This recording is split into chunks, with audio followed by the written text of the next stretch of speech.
I think in the last few years, we've seen Xi emphasizing state security and national security, and even making the argument, he and some of his colleagues make the argument that the economic liberalization policies in reform and opening were undermining state security. And now China has to harness state security once again in order to keep the country and the party whole.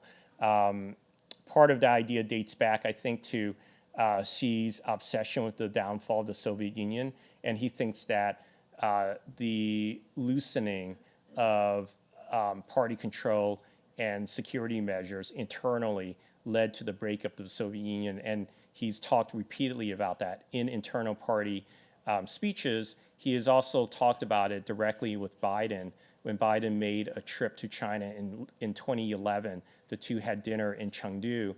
And when I was researching my book, a person who was present, a U.S. official who was present at that dinner, told me that Xi brought up the breakup of the Soviet Union to Biden, and made the argument that the Soviet Union broke up because of weak leadership and weak control over that form of the nation state or the empire, and that Xi wouldn't let that happen to China, and Xi wouldn't let that happen to the party in China.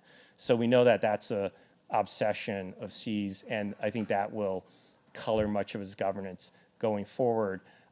His emphasis on state security and national security state is very familiar to my father, because part of that includes being watchful for foreign elements that the party deems subversive to the mission of the party state. And so my father was one of the people who could never win the trust of the party because of his family background.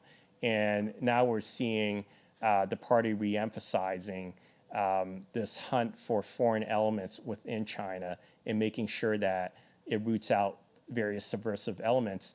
And one recent manifestation of that is that Xi Jinping has empowered the Ministry of State Security, which operates counterintelligence operations, to publicize cases where it has caught people it deems to be foreign spies or assets of foreign spy agencies, and also to start putting out public campaigns where it encourages Chinese citizens to report on any such occurrences to them. So once again, there are some echoes of some of the nationalistic drives that my father experienced in today's China.